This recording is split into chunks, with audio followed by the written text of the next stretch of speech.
Olá pessoal, sejam bem-vindos, tudo bem? Um prazer estar aqui com vocês. Meu nome é Emanuel, sou professor aqui do curso, estarei com vocês em duas disciplinas e vou falar um pouquinho com vocês aqui de forma muito objetiva o que eu pretendo abordar com vocês nessas disciplinas, né, e como a gente vai conversar, tá? Então deixa eu me apresentar rapidamente aqui. Como eu falei, meu nome é Emanuel, eu sou doutor em Ciências do Movimento Humano. Sou fisioterapeuta formado pela Universidade Federal do Pampa. Sou mestre em Educação Física, né, e agora doutor em Ciências do Movimento Humano. Eu sou também primeiro secretário da Sociedade Brasileira de Biomecânica. Faço parte do grupo de pesquisa em Biomecânica e Cinesiologia da Universidade Federal do Rio Grande do Sul e faço parte do grupo de pesquisa em Neuromecânica Aplicada da Universidade Federal do Pampa. Além disso, sou professor da PhysioWorks, sou professor do curso de fisioterapia da FACAT, também nos cursos de educação física e fisioterapia da Faculdade de Sojipa. Bom, pessoal, com vocês aqui, né, no nossa pós aqui em Neurociências do Movimento Humano, eu vou abordar com vocês duas disciplinas, estarei com vocês nelas, falando sobre processos cognitivos e neuroplasticidade na reabilitação e exercícios físicos e também na disciplina de biomecânica do movimento humano e reabilitação física e funcional. Bom, o que eu pretendo conversar com vocês durante todo o curso? Obviamente vai ser as duas disciplinas separadas, mas aqui eu vou tentar fazer um bate-papo com vocês exatamente sobre como elas podem se interagir entre si. Tá, então eu vou utilizar um exemplo aqui de casos, né, que são mais comuns, como por exemplo a própria locomoção, né, a nossa marcha humana, que é tão comum e tão importante para todo mundo. Uh, Entretanto, quando a gente olha esse padrão de marcha, que já é muito bem conhecido na biomecânica, que já é muito bem conhecido em todas as áreas, uh, a gente não pode simplesmente olhar para esse padrão de marcha e ficar satisfeito quando a gente pensa em estudar neurociência em volta desse movimento. A gente tem que pensar um pouco além. Lógico que conhecer o padrão biomecânico, cinemático dessa situação é importante, sem dúvida. Agora a gente tem que ir um pouco além. A gente está pensando agora numa neuromecânica, uma interação aí, utilizando a neurociência para explicar um pouco a interação deste movimento com o ambiente.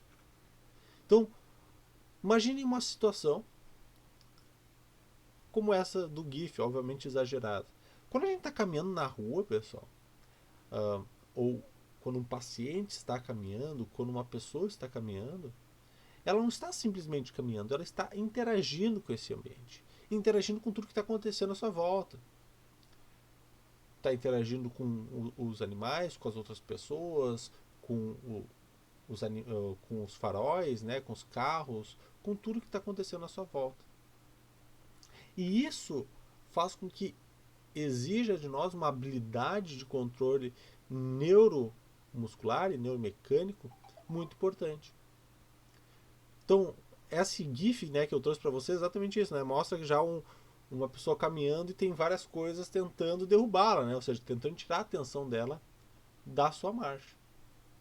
E por isso que alguns pacientes acabam caindo, né? Como pessoas idosas têm maior risco de quedas nessas situações. É um pouco disso que eu vou abordar, de certa forma, hoje aqui de forma bem objetiva para vocês.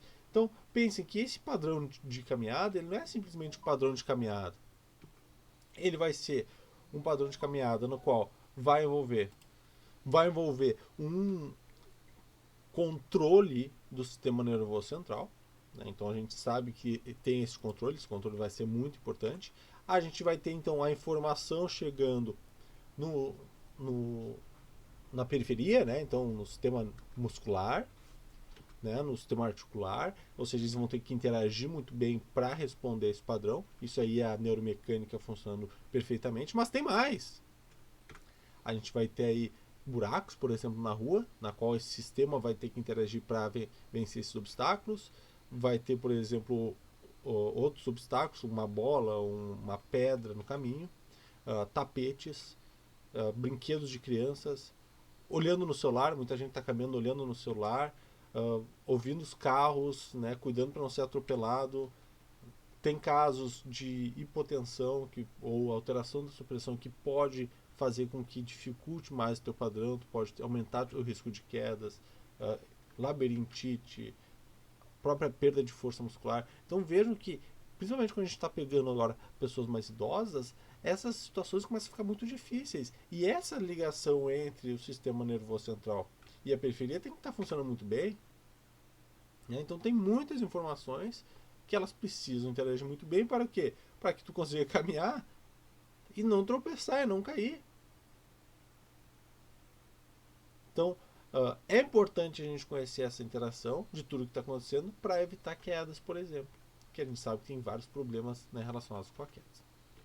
Bom, para esse objetivo, vou trazer alguns trabalhos aqui, inclusive feitos no nosso grupo de pesquisa. Aqui são 2 trabalhos que eu realizei já um tempo atrás, né, um mostrando assimetrias na marcha durante a situação de caminhar e transpor alguns obstáculos na população idosa, e o impacto, né, o trabalho aqui na fisioterapia e pesquisa mostrando o impacto do efeito de uma dupla tarefa, né, na realização dessa tarefa primordial que é a caminhada.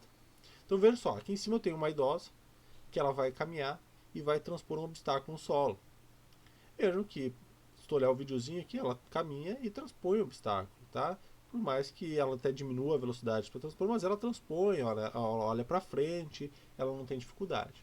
Agora, se eu pego essa mesma idosa e coloco uma dupla tarefa cognitiva, no qual ela precisa caminhar e conversar ao mesmo tempo, vejam que ela tem muita dificuldade de transpor o obstáculo, e nessa tentativa ela até nem consegue, porque ela está tentando responder as questões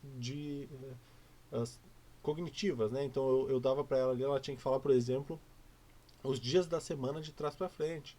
Então ela tinha que falar sábado, sexta, quinta, e caminhar ao mesmo tempo. E vejam que uma tarefa cognitiva junto com a tarefa simples, que era caminhar e transpor o obstáculo, dificultou muito, aumentou muito o risco de quedas, e ela nem conseguiu desenvolver. Tá? Então a gente começa a pensar aí na importância, né, dessa questão de transpor um obstáculo na população idosa para evitar uma queda. Depois disso a gente fez um outro trabalho na qual a gente queria ver, bom, e se a gente pegar e comparar as idosas ativas de idosos sedentários? Será que o exercício vai influenciar alguma coisa aí nessas situações de dupla tarefa? Então o que a gente viu? Que dentro dessa população idosa, ter uma vida ativa, né, o estilo de vida ativo, melhora a tua transposição de obstáculos. Tu consegue transpor melhor esse obstáculo, tu evita teu risco de quedas. E essa melhora vai ser tanto numa situação normal quanto numa situação de dupla tarefa. Tá? Então, ser ativo melhora essas 2 situações, tanto transpor normal quanto na dupla tarefa. Mas vejam bem, mesmo na população ativa, de idosos ativos, mesmo nelas, o que acontece? Eles ainda apresentam, por exemplo, uma maior assimetria, ou seja, uma diferença entre as pernas. Então, sim, mesmo a população idosa acaba afetando, mesmo elas sendo ativas. Daí, bom, você pode perguntar que tipo de exercício eu posso fazer para melhorar isso. E aqui eu trouxe um outro trabalho que a gente fez, mostrando que, por exemplo, o exercício de caminhada na esteira pode ser realizado, porque ele, apesar de apresentar diferenças entre pessoas ativas e sedentárias, idosos ativos e sedentários, é uma boa estratégia para realizar um exercício de idosos. A gente pode pensar também em outras situações, pessoal, que são situações, por exemplo, de idosos subindo a escada, que é uma outra situação que vai levar o idoso a uma situação de desafio. Então, nesse seu trabalho, a gente também comparou o efeito de exercício, ou seja, bota a pessoa, o idoso para caminhar, compara o sedentário com o ativo e veja como que acontece o padrão dele subindo escadas. O que a gente viu? Que o exercício, de forma aguda, ele não vai prejudicar a subida de escadas, isso é uma coisa boa, então eu posso realmente utilizar o exercício de caminhada. Entretanto, a gente viu que idosos ativos, eles sobem a escada melhor do que o idoso sedentário. Então, ou seja, o idoso sedentário acaba tendo maior risco de quedas, principalmente nos últimos degraus. Isso também é muito importante que a gente veja essa relação, a gente vai começar a ver essa relação entre a atividade física e ser ativo e o risco de queda. Bom, depois a gente pensa, bom, então se tem que fazer exercício, é bom tanto para transpor obstáculo como para subir escada. Qual é o exercício? Né? Então a gente fez uma revisão sistemática e a gente viu que sim, realmente melhora, tu fazer exercício melhora a tua transportação, tu diminui o teu risco de quedas, só que a gente não tem muito claro qual é esse exercício. Mas a gente acaba sugerindo, então, com base nesses exercícios, que treinamentos multicomponentes, que envolvam tanto treinamento de força, aeróbico, cognição, né, ou seja, que envolvam um maior tipo de componentes de treinamento, é melhor do que treinamentos individuais. E quantas vezes na semana? De 2 a 3 vezes na semana. Foi mais encontrado nesses estudos com efeito positivo. Então, a grande questão é que o idoso precisa estar ativo para reduzir o risco de quedas. E daí você pensa assim, bom, qual é a relação disso, então, com toda essa neurociência, com toda a interação entre a parte mecânica, né, que é a biomecânica, com a né, com a neurociência, que vira essa neuromecânica. Tem alguns trabalhos mostrando, por exemplo, que a participação de programas de exercícios em idosos acaba melhorando, por exemplo, a função cognitiva, além das habilidades motoras, né, e a capacidade de movimento do corpo. Mas melhora, por exemplo, a memória a curto prazo. Então, exercício de corrida, exercícios ali que eles fizeram, era 30 minutos de corrida e 60 minutos na semana de exercícios lá do boxe, né? Então, isso melhorou a capacidade cognitiva do idoso. Isso é muito legal, porque a gente viu que tu tem uma boa capacidade cognitiva, tu vai conseguir transpor obstáculos com dupla tarefa melhor do que se tu não tiver uma boa cognição. Então, essa dupla tarefa que a gente estava falando, ela exige muito da tua cognição. Então, o exercício físico também ajuda nisso. Então, o trabalho mostrando que existe uma associação, né, entre a estrutura da substância branca do cérebro, né, no envelhecimento, com a capacidade cardiorrespiratória. Tá? Então vejam, idosos que fizeram treinamento de endurance por 15 anos, né, têm maior substância cinzenta do que os idosos sedentários, né, principalmente no lobo parietal direito, no lobo occipital e no cerebelo. Então vejo que aí a gente tem uma importância do exercício físico também para melhorar essa cognição.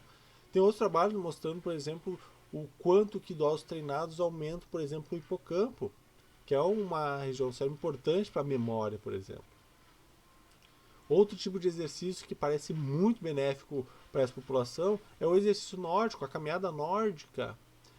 A caminhada nórdica, ela acaba sendo mostrando uma correlação significante entre o volume da matéria cinzenta nesses pacientes que são colocados a realizar um programa de treinamento de caminhada nórdica. Gente, eu não quero me estender aqui, até porque era só para falar rapidinho, né, com vocês, mas eu queria deixar bem claro que quando a gente pega essas duas disciplinas, a gente tem que interagir aquilo que a gente conhece da biomecânica, daquele padrão mecânico, por exemplo, da caminhada, e interagir com o que acontece na vida real, que é a interação de dupla tarefa, de cognição, de exercício, para realizar e para diminuir risco de quedas. Como eu coloquei aqui no slide, agora é contigo, gente. Vão estudar, vão aproveitar esse curso que está maravilhoso e contem comigo. Qualquer coisa que vocês precisarem, a gente está aí. Vambora. É isso aí.